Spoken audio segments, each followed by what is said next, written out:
February 8th, 2022 and May 10th of 2022.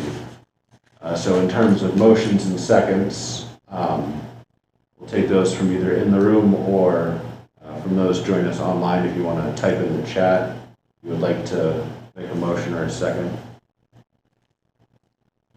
If nobody does that, I'll make a motion to approve the minutes from those various meetings.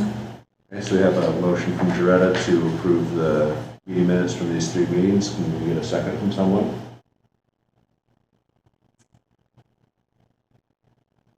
I have the chat open here. So those of you on the call, please type in the chat box. Unfortunately, I can't see your cameras or listen to you while we're doing this here. So there should be a little speech bubble in the top right where you can chat. I can see that.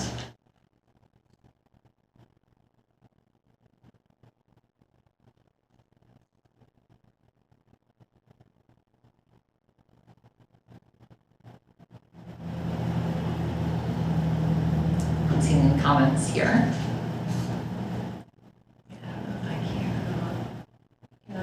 I'll second. Okay. Oh, yes, Mayor Whirling just seconded. Okay, so we have a motion and second. So all those in favor?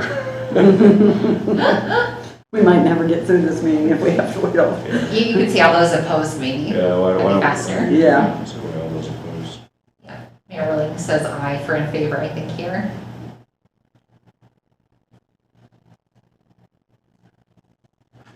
All right, so we will go ahead and have that motion carried. Okay, so then that moves us on to the regularly scheduled program. So we do have several different items to bring forward for discussion. So our first item is the traffic counts. So Aria, if you want to go ahead and talk us through those.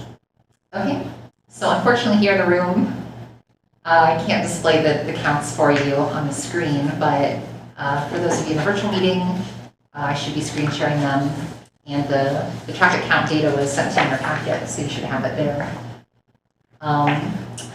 So again, just brief history on traffic counts. We do these yearly. The locations are on a 3-year cycle. Each year we take about 65 counts, and sometimes we mix up which locations we take just based on what data we're looking for whatever's going on at the time. So this year's counts were primarily the same as our 3-year cycle counts. There were a couple of locations that we talked about doing unique counts at, and we did take those locations. I'd like to highlight stations 2048 and 2049, I think on the second page of counts there, which are the ones at Armory Road by the school. I think those were kind of the highest priority ones, as I recall. In terms of unique locations. And I guess as we look at these, I'll kind of discuss also the data on the spreadsheet. So as usual, we have the AADT, which is the annual average daily traffic for each location. We have the truck AADT, which is the annual average daily traffic of just trucks. We have the peak volume data. So I did some additional analysis this time. So we have peak volume, which is the hour that had the highest volume of traffic during the day. And you can also see what time that was, the peak hour there. And I've also included the 85th percentile of speed, which is basically, you know, how many drivers are going, you know, within the first 85% of speeds. Like, what is that average? And then I also included a truck percentage, which is the percent of trucks out of all traffic. Since truck traffic is also a concern that has been recurring here. That was relevant data, I thought, to share. So for here on Army Road, stations 2048 and 49, you can see that the AADT was over 1,000, almost 2,000 at this Heritage Drive and US 421 location. The truck traffic was actually quite low compared to a lot of places in Carroll County, just 8% and 6%. And I think the important thing that everyone was interested in was the speeds here outside the school. You can see that the 85th percentile of speed for those locations is 28.1 miles per hour and 25.1 miles per hour, which I can't recall the speed limit there, but I think it was 25 miles per hour or 30 miles per hour posted. So again, this 85th percentile of speed is not 20. Okay, so those are still above the speed limit then. It's 20. I just 20. came through there, 20 during school hours. During school hours, okay, and if we look at the peak hour of traffic here, you can see that 7 a.m. to 8 a.m. and 3 p.m. to 4 p.m. are the peak hours of traffic. So a lot of people during those peak hours are going almost 30 or 25 miles per hour. So yeah, if it's signed for 20, then not ideal. But again, I'll point out that 85th percentile of speed is an average of speeds. 15% of drivers are going faster than this, those outliers. So there's the data for you. I asked at the technical meeting if folks wanted a breakdown of all the speeds, and I think they were interested in that, so I'll probably prepare that and send that out to you as well, so you can see kind of the spread of speeds at those locations. So I wanted to point that out. In terms of the other traffic count data here, I don't think I had anything in particular I wanted to point out. If there was any particular station or data you were interested in, we can discuss those, or I can provide you with more information. Yeah. I think some of these were in town, and I included the truck percentages for those. So. What does AADT mean? Yep, so AADT is the annual average daily traffic. And so it's basically, we take the traffic counts over a period of 48 or more hours, and we average out how much traffic there is across that 48-hour period to get kind of the average.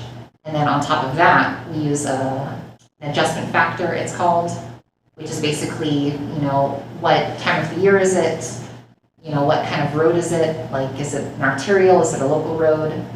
And that adjustment factor kind of levels out differences between smaller roads and bigger roads and times of the year that might impact traffic. So it gets you an overall yearly kind of estimate of traffic. And I will note, I did not apply any COVID factors to this. Based on the data, it seems like we're mostly out of COVID impacts on traffic. Things are still a little bit off the usual, but it's close enough at this point that the usual adjustment factors are good enough, I think. So that is AADT. Does anyone have any questions about particular locations or data? While we give the chat on the stream there a chance to kind of catch up, I did want to mention that one thing that we do tend to look at near the end of the year is locations that we might want to change. So like Aria said, we do these on a 3-year rotating cycle. But there are some times when, we think that, counts in certain locations might not have changed very much from the previous time we measured them. So it might instead be more valuable to measure in a place where, there might be an upcoming project, some development, or maybe something that's either going to start pretty soon or it's just been completed, so we can kind of do a before and after sort of look. So we can always change those around. We do typically send those out around December or January. We'll put together a proposed list, send those around, which we will certainly do this year. But we are also, more than happy to just take any suggestions before that time. So, if you think of something that you think, that might be good to take some counts at that location, in this upcoming year, then, feel free to let us know even before then. To shoot us an email, we can kind of pre-edit our list, so to speak. And then we'll definitely bring it for final review to this committee as well as technical committee at the first meeting of the year, next year.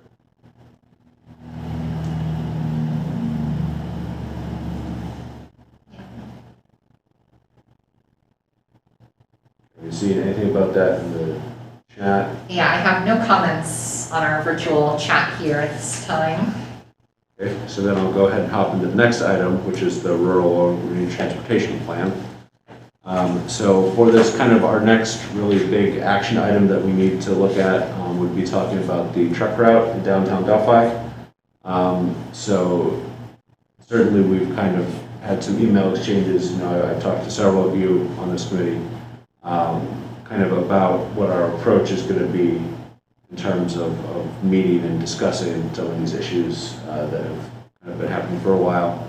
I think the general approach that we're going to take is we're going to try to look at shorter term solutions, which would be, you know, looking at maybe doing some improvements on existing roads and some potential enforcement kind of strategies to hopefully keep the trucks and pedestrians from having harmful interactions, especially for the pedestrians. And then we would also kind of look additionally at longer term solutions, which would be sort of more of a new road kind of built to create a new route for people that are, or for trucks that that way they can kind of get to where they need to go to make their deliveries and all that, but not have to feel like they're going way out of their way if they don't go through downtown Delphi. So we'll be looking at those two types of strategies, and I've gotten some good contact information from you guys as to who to reach out and include in terms of stakeholders. So we'll definitely be doing that. Continue to look out for that in the next couple of weeks. Hopefully we can get something set up so we can kind of get a group formed and get moving on this part of the plan. So that's really the next big thing. So I suppose I'll pause and see if there are any questions either from those in the room or those online via the chat. Yeah, currently there's, okay, I see it. That sounds good from Mayor Whirling. She thinks so.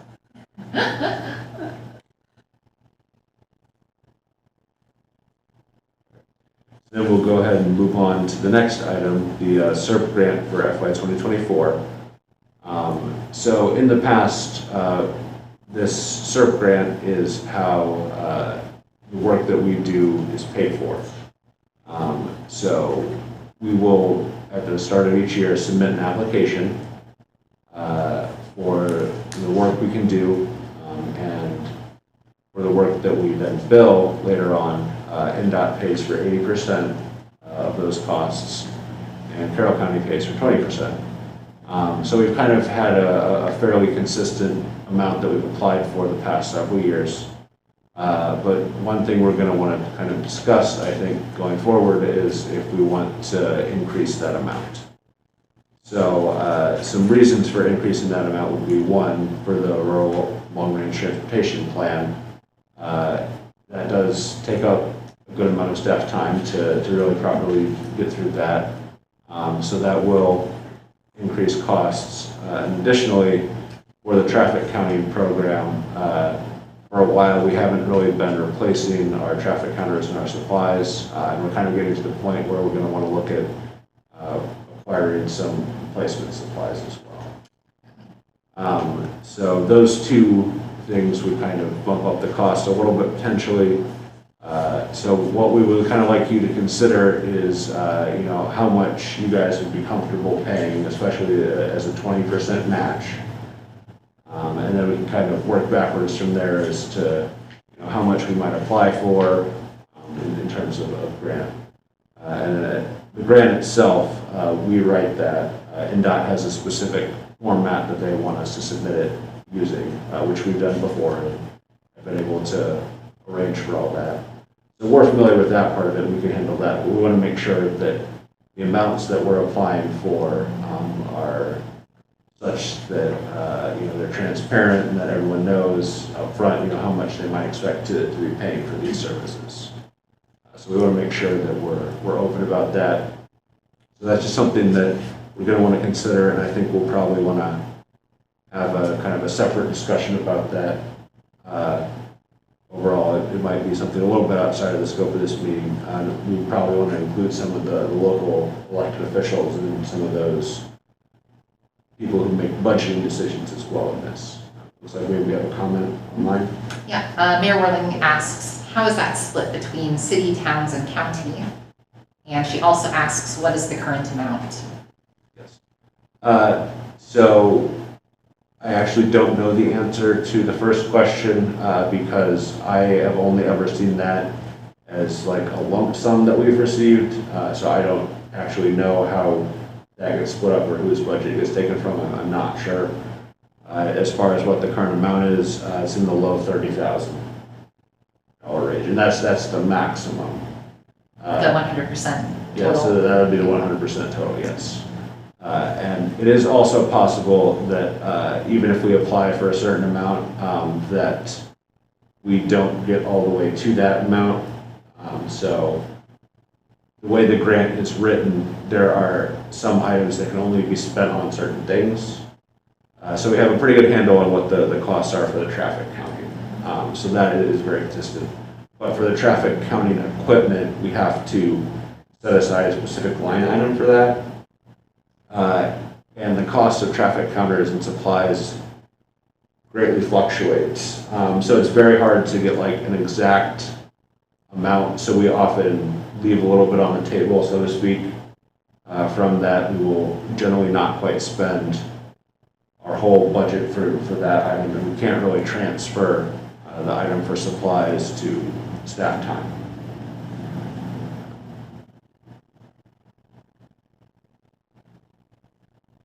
So if you have more questions, Mayor, please feel free to go ahead and type them.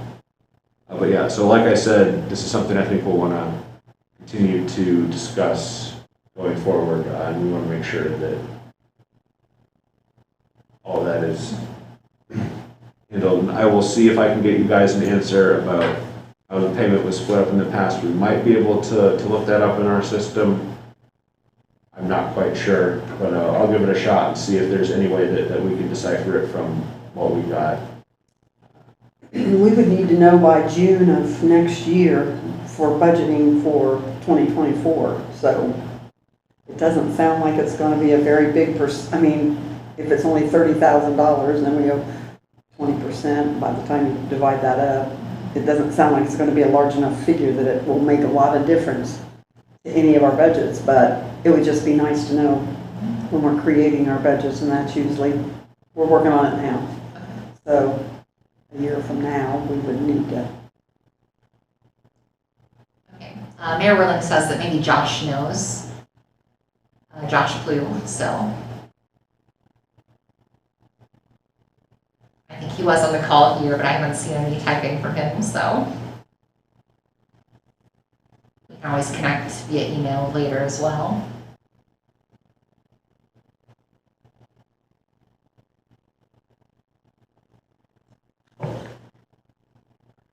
I have made a note of that question, and I will see if I can find some information when we get back to the office. Okay. Okay. So sounds like maybe we've resolved this for now. If we do have more questions, we can absolutely come back to this, but I think it seems to me that we kind of wrap this up so we can move on to our next item, which is the November meeting date. Real quick, yeah, it sounds like Josh Blue is on the call, but is on a phone and can't text and can't hear us for some reason.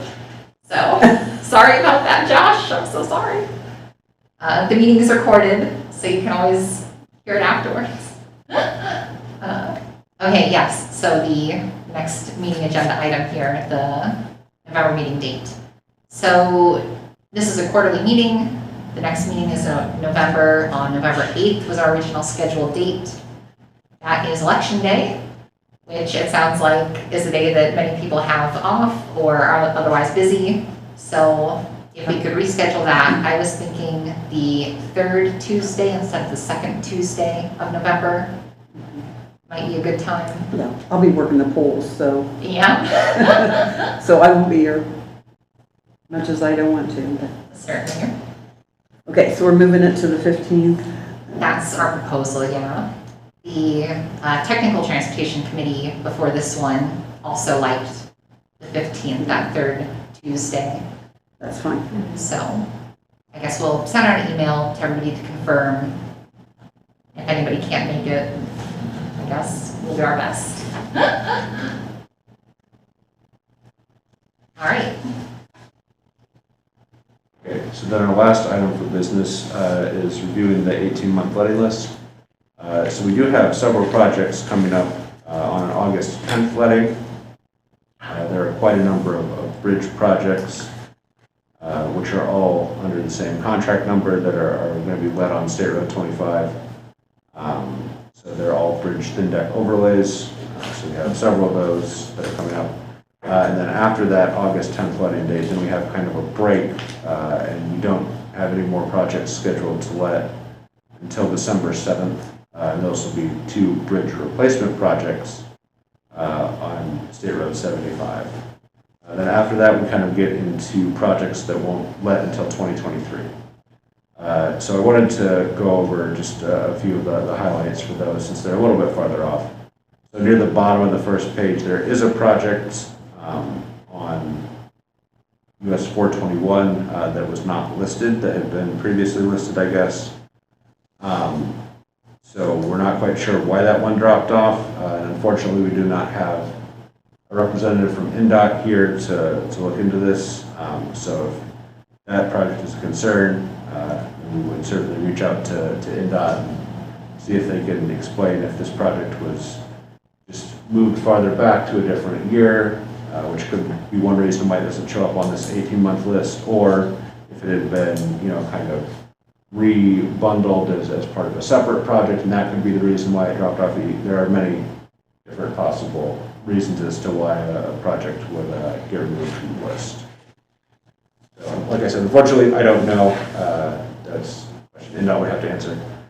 And then going on to the back page, the second page, so we do have a change in letting date. There was one project that is going to be going in October of 2023 that was moved from this August 10th letting date. So it looked like it was going to originally go with that big bundle of projects that I talked about previously, but for whatever reason, this particular project got moved back to next year. So that will be going in October. And then we also have several new projects that are just showing up on the 18-month letting list, kind of near the end of our timeline there. And those are all on State Road 25. And again, mostly bridge type of work. So a lot of bridge projects on the 18-month letting list. That's what I have to report regarding that. I will certainly take any questions if we have any. Okay, yeah, I think give folks a chance to catch up here in the chat. Mayor Whirling did mention that November 15th works for the next meeting, so.